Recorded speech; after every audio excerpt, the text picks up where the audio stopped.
Hi hello welcome to జాట్ TV. ఇక్కడ దోచుకొని కేరళలో పంచుతున్నారు. ఆర్ఎస్ ప్రవీణ్ కుమార్ ఆగ్రహం. రాష్ట్రం కాంగ్రెస్ నేతలు తెలంగాణలో దోచుకున్న సొమ్ములో 1000 కోట్లు కేరళలో పంచి అక్కడ ఆ పార్టీ గెలుపు కోసం కుట్రలు చేస్తున్నారని బీఆర్ఎస్ ప్రధాన కార్యదర్శి ఆర్ఎస్ ప్రవీణ్ కుమార్ ధ్వజమెత్తారు. విలేకరుల సమావేశంలో మాట్లాడుతూ ఇయాల పొంగిలేటి శ్రీనివాస్ రెడ్డితో పాటు క్యాబినెట్ మొత్తం కేరళలో ఉంది. వీళ్ళంతా అక్కడ ఎందుకున్నారో తెలంగాణ ప్రజలు గమనించాలి. వీళ్లకు మలయాళం వస్తుందా? ఒక మంత్రికైనా అక్కడి ప్రజలకు అర్థమయ్యేలా ఇంగ్లీష్లో ఏమైనా స్పీచ్లు ఇస్తారా? పోనీ వీళ్ళు హిందీలో మాట్లాడుతారా? పఠాన్పేట్లో పొంగిలేటి శ్రీనివాస్ రెడ్డి ఏం చేస్తున్నారు? బల్మూరి వెంకట్ ఏం చేస్తున్నారు? ఉత్తమ్ పద్మావతి ఏం చేస్తున్నారు? వీళ్ళిక్కడ ఏవైతే డబ్బులు దోచుకున్నారో ఆ 1000 కోట్లు తీసుకుపోయి అక్కడ పంచి కాంగ్రెస్ పార్టీని అధికారంలోకి తేవాలని కుట్ర చేస్తున్నారని తేల్చి చెప్పేశారు ఆర్ఎస్ ప్రవీణ్ కుమార్. కేసీఆర్ గారి పాలనకు రేవంత్ రెడ్డి గారి పాలనకు మౌలికంగా ఒక ప్రధానమైన తేడా ఉన్నది. కేసీఆర్ గారు గుండెలో శరీరంలో ప్రతి కణంలో కూడా తెలంగాణ ప్రయోజనాలే ఉంటాయి, తెలంగాణ భావితరాల ప్రయోజనాలే ఉంటాయి. రేవంత్ రెడ్డి గారికి ప్రతి కణంలో మెదడులో మస్తిష్కంలో ప్రతి చోట కూడా ఆయనకు తన స్వప్రయోజనాలే ఉన్నాయి, ఆంధ్ర ప్రాంత ప్రయోజనాలే ఉన్నాయి. ఇది మౌలికంగా తెలంగాణ ప్రజలు గమనించాల్సిన అంశం. నిజానికి ఆరాటం అంటే కేసీఆర్ గారు ముఖ్యమంత్రి అయినప్పటి నుంచి మేము ప్రభుత్వంలో ఉన్నాము, అధికారిగా వారిని చూస్తున్నాము. ఆరాటం అంటే ఎట్లుంటుందంటే కేసీఆర్ గారిది ఒకసారి ఒక నదిని మానవ మాత్రుడు చేయలేనది, ఇన్ఫ్యాక్ట్ దేవుళ్ళు కూడా తలుచుకుంటే కాని పనిని కేసీఆర్ గారు ఒక నదిని లిఫ్ట్ చేసి గ్రావిటేషన్కు వ్యతిరేకంగా 1,00,00,000 ఎకరాలకు కూడా మళ్లించాలన్న ఒక బృహత్తరమైన ప్రయత్నం. అంటే మనిషి చంద్రుడి దగ్గరికి పోవడం ఊహించడం ఎంత కష్టమో, నదిని లేపి పర్వత ప్రాంతాలకు ఎత్తు ప్రాంతాలకు తీసుకురావడం అంత కష్టం. This is a fact. అంటే మనిషి తనను తాను ఛాలెంజ్ చేసుకొని నదులను లేపి ఎడారి లాంటి ప్రాంతాలకు తీసుకొచ్చి వాటిని సస్యశ్యామలం చేసిన ఒక దార్శనికుడు, శాస్త్రవేత్త కేసీఆర్ గారు. అది కాళేశ్వరం కావచ్చు, పాలమూరు రంగారెడ్డి కావచ్చు. మేము అదే పాలమూరులో పుట్టినాం. అదే ఎండాకాలంలో పేద ప్రజలందరూ కూడా గోన బస్తల బోళ్ళన్ని పెట్టుకొని ఇళ్లకు తాళం వేసి పేద పిల్లలందరినీ కూడా అన్ని కులాలకు మతాలకు అతీతంగా పిల్లలందరినీ కూడా ముసలోళ్ళ చేతిలో పెట్టి మొత్తం కూడా ఆ ఎర్ర బస్సులల్లో ఎక్కి మొత్తం కూడా ఆ తెహ్రీ డ్యామ్ దాకా పోయినరు. మేము సర్వీసులో ఉన్నప్పుడు మసూరిలో ట్రైనింగ్ అవుతుంటే తెహ్రీలో ఈ పాలమూరు యాస కనిపిస్తుంది అని చెప్పి వాళ్ళ దగ్గరికి పోతే, తెలుగు వాళ్ళ కూలీల దగ్గరికి పోతే, అయ్యా మేము పాలమూరు నుంచి వచ్చిన తెలుగు కూలీలమని చెప్పిన రోజులు మాకు ఇప్పటికి కూడా గుర్తున్నాయి. ఎన్నో కుటుంబాలు ఎండాకాలం వచ్చిందంటే బస్టాండ్ల దగ్గర ఏడుపులు తూడుపులు, అదంతా కూడా రివర్స్ చేసిన ఒక గొప్ప దార్శనికుడు కేసీఆర్ గారు. కానీ ఈరోజు ఏం జరుగుతుంది? రేవంత్ రెడ్డి గారి కాంగ్రెస్ దుర్మార్గ పాలనలో ఈరోజు వాటర్ను ప్రజల కోసం డైవర్ట్ చేయడం లేదు, అటెన్షన్ను డైవర్ట్ చేస్తున్నారు. రేవంత్ రెడ్డి గారు అటెన్షన్ డైవర్షన్లో సిద్ధహస్తులు. మీకు ఎన్ని ఎగ్జాంపుల్స్ కావాలంటే అన్ని ఎగ్జాంపుల్ చెప్తాను. ఇలా పెద్దలు నిరంజన్ రెడ్డి గారు చెప్పారు. ఇలా పాలమూరు రంగారెడ్డి ఎత్తిపోతల పథకం, అదేవిధంగా కాళేశ్వరం లిఫ్ట్ ఇరిగేషన్ స్కీమ్, ఇవన్నీ కూడా మేడిగడ్డలో కూల్చివేత. మేడిగడ్డ కూలిపోలేదు, మేము మొదటి నుంచి చెప్తున్నాం, ఇప్పుడు కూడా చెప్తున్నాం తెలంగాణ ప్రజలకు. మేడిగడ్డ తనంతటికి తాను ఆ పిల్లర్ నెంబర్ 2021 కూలిపోలేదు, వాటిని కుట్రపూరితంగా కూల్చేశారు. అది యుద్ధ నేరము. ఏ ప్రాజెక్టును ఏ దేశంలో కూల్చినా యుద్ధ నేరమే. ఎందుకోసం దాన్ని రిపేర్ చేయడం లేదు? మరి ఇసుక కోసం. ఒకటి ఆంధ్ర ప్రాంతకు ప్రయోజనం చేకూర్చాలి. పోలవరం నుంచి బనకచెర్లకు నీళ్లు పోవాలంటే మేడిగడ్డ రిపేర్ కాకూడదు. అక్కడి నుంచి నీళ్లు కంటిన్యూస్గా పోలవరం దాకా పోతే అక్కడ నీటిని తీసుకుపోయి బనకచెర్ల చేయాలంటే కాగల కార్యము గంధర్వురే నెరవేర్చినట్టుగా ఒక ప్రాక్సీ ముఖ్యమంత్రిని ఇక్కడ పెట్టుకున్నాడు చంద్రబాబు నాయుడు గారు. అందులో ఆ కుట్రలో భాగమే ఆదిత్యనాథ్ దాస్ అనే ఆంధ్రప్రదేశ్లో ఇరిగేషన్ డిపార్ట్మెంట్లో ప్రిన్సిపల్ సెక్రటరీగా పనిచేసిన ఒక అధికారిని తీసుకొచ్చి ఇక్కడ పెట్టి ఇన్స్ట్రక్షన్స్ అన్ని కూడా ఆయనకిస్తే ఆయన రేవంత్ రెడ్డి గారికి చెప్పి ఇవన్నీ కూడా చేయిస్తా ఉన్నాడు. ఇలా వెనిజులాలో నికోలస్ మదురోను తీసుకుపోయి డొనాల్డ్ ట్రంప్ ఆయన అరెస్ట్ చేసి అమెరికాలో పెట్టుకొని వెనిజులా ఆయిల్ మీద అమెరికా ఎట్లయితే మొత్తం కూడా ఏకఛత్రాధిపత్యం చేసి ప్రపంచ మార్కెట్లో ఒక స్వతంత్ర దేశానికి చెందిన ఆయిల్ను ఏ విధంగా అయితే ప్రపంచ మార్కెట్లో అమెరికా ఒక ప్రాక్సీని పెట్టి అమ్ముకుంటా ఉన్నదో ఆ విధంగా ఇవాళ చంద్రబాబు నాయుడు గారు రేవంత్ రెడ్డి గారిని ఇక్కడ ముఖ్యమంత్రి పెట్టుకొని తెలంగాణ ప్రజల నోట్ల మట్టి కొడుతున్నాడన్న విషయం తెలంగాణ ప్రజలు గుర్తించాలి.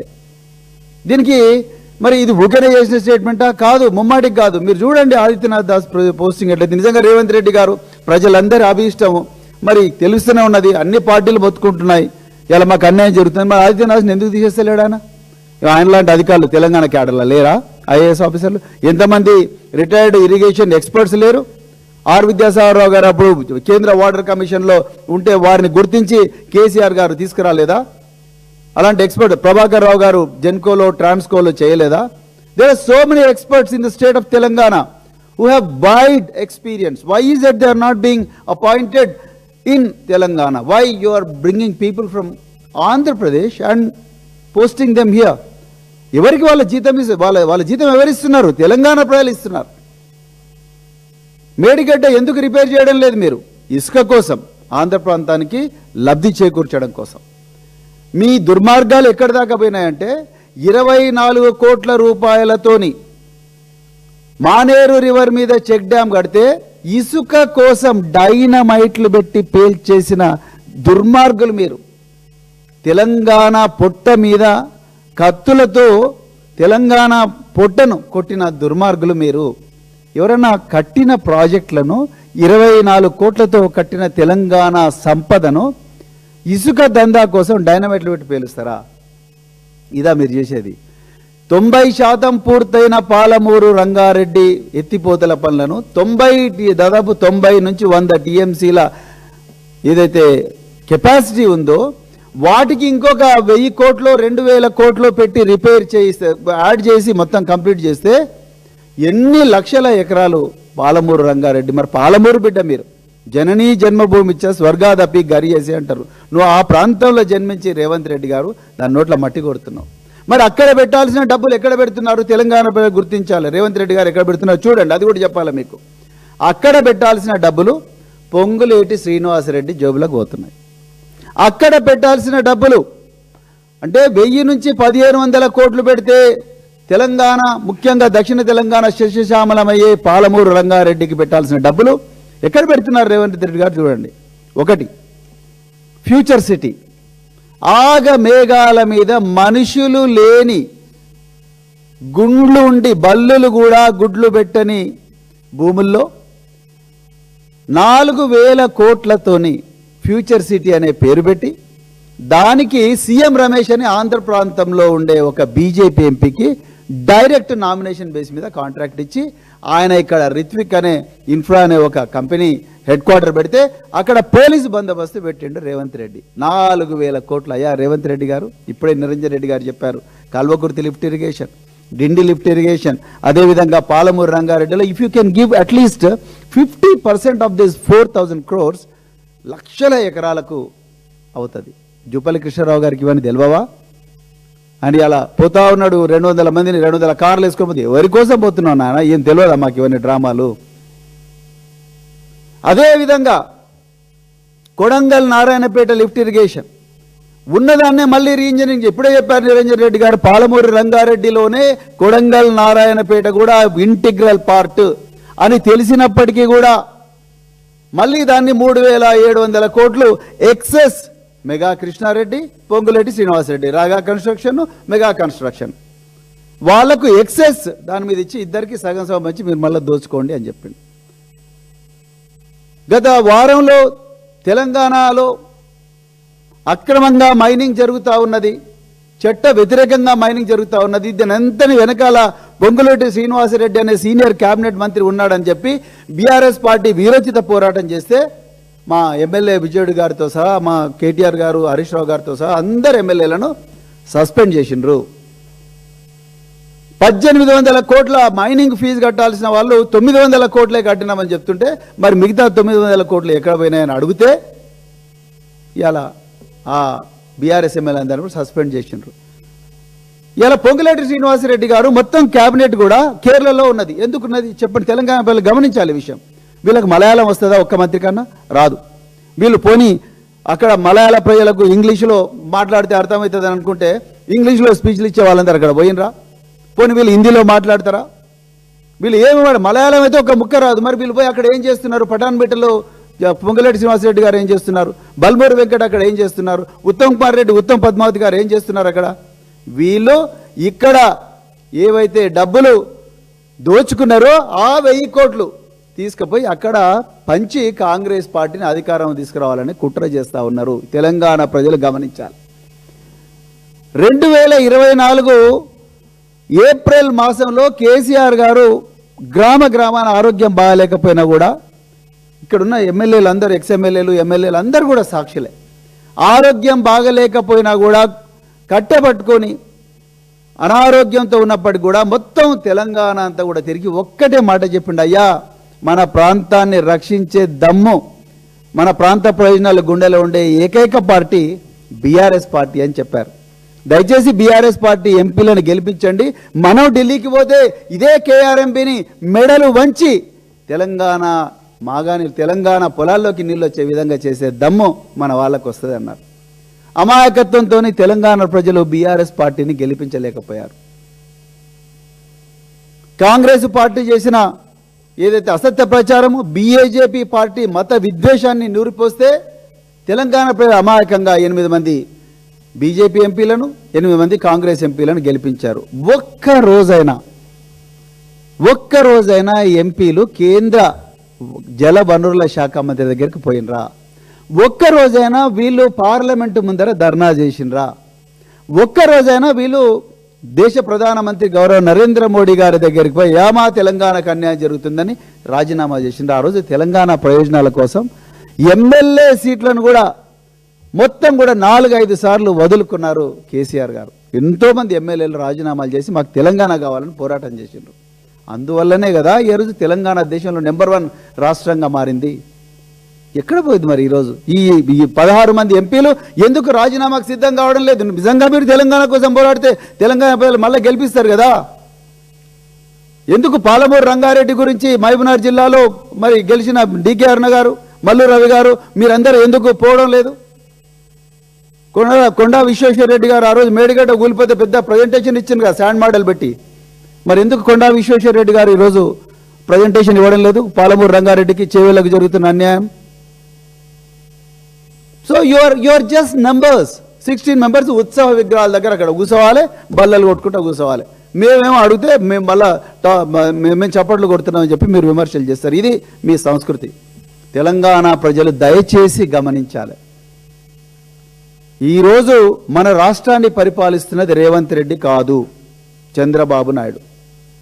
ఇది వాస్తవం. ఏ ఆంధ్ర పెత్తందారులకు వ్యతిరేకంగా, వాళ్ళ దోపిడీకి వ్యతిరేకంగా తెలంగాణ ప్రజలు వీరోచితంగా పోరాటం చేసి 1300 మంది అమరవీరులు త్యాగాలు చేసి కేసీఆర్ గారి నాయకత్వంలో లక్షలాది మంది ప్రజలు రోడ్లెక్కి తెలంగాణను సాధించుకుంటే మళ్ళీ ఒకసారి ఆంధ్ర ప్రాంతంలో ఉండే పెత్తందారులకు, మరి ముఖ్యంగా ఇప్పుడు చంద్రబాబు నాయుడు చేతికి ఇచ్చి రేవంత్ రెడ్డి లాంటి ఒక పప్పెట్ను ఇక్కడ పెట్టుకొని ఆయన ద్వారా చేస్తున్నారు. ఇవన్నీ ప్రశ్నలు అడిగినందుకు ఇలా హేట్ స్పీచ్ అని ఒక బిల్లు తీసుకొచ్చిండు రేవంత్ రెడ్డి. నేను ఆయన రాసిన ముందు మాట చదివిన హేట్ స్పీచ్ బిల్లు నిన్న అసెంబ్లీలో పెడితే పెద్ద ఎత్తున కూడా దుమారం జరిగితే సెలెక్ట్ కమిటీకి పంపించారు. హేట్ స్పీచ్లో రేవంత్ రెడ్డి గారు ఏం చెప్పాలనుకున్నారు?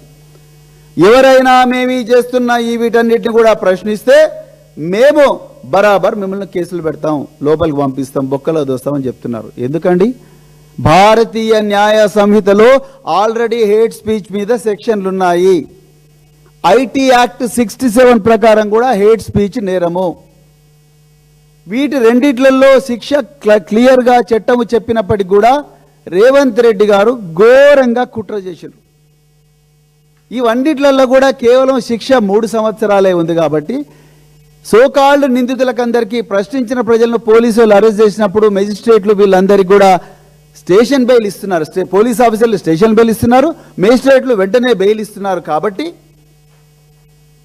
వీళ్ళందరినీ జైల్లో కంపల్సరీ పడేయాలని చెప్పి 7 సంవత్సరాల శిక్షకు పెంచిండు రేవంత్ రెడ్డి. 7 సంవత్సరాల నుంచి 10 సంవత్సరాల శిక్ష అంట. ఎందుకు? పాలమూరు రంగారెడ్డిలో జరుగుతున్న అన్యాయాన్ని ప్రశ్నిస్తే జైలు, కాళేశ్వరం కూలగొట్టిందంటే జైలు, ఆదిత్యనాథ్ దాస్ను ఎందుకు తీసుకొచ్చినామంటే జైలు, చంద్రబాబు నాయుడిని తిడితే తెలంగాణ పేర్లకు జైలు, కేఆర్ఎంపీ దుర్మార్గం నుంచి మాట్లాడితే జైలు, బీజేపీ ఎంపీలు ఏం చేయడం లేదంటే జైలు, కాంగ్రెస్ ఎంపీలు ఉత్సవ విగ్రహాల దగ్గర నిలబడ్డారంటే జైలు. సో ఈ హేట్ స్పీచ్ అనేది తెలంగాణ ప్రజల మూతికి తాళాలు వేయడానికి కోసం బీఆర్ఎస్ పార్టీని మొత్తం కూడా తెలంగాణ ప్రజలు ఎవరైతే బీఆర్ఎస్ పార్టీ నాయకత్వంలో కొట్లాడుతున్నారో, అన్యాయానికి వ్యతిరేకంగా పోరాడుతున్నారో వాళ్ళందరినీ జైళ్లలో పెట్టడానికి చేసిన రేవంత్ రెడ్డి చేసిన కుట్రనే ఈ హేట్ స్పీచ్ బిల్లు. అందుకొరకు దీని అందరూ కూడా తెలంగాణ ప్రజలు సామూహికంగా ఎదుర్కోవాలని చెప్తూ మరి ఇంత చక్కటి అవకాశం ఇచ్చిన మరి నిరంజన్ రెడ్డి గారికి మరొక్కసారి హృదయపూర్వక ధన్యవాదాలు చెప్తూ ముగిస్తున్నాను.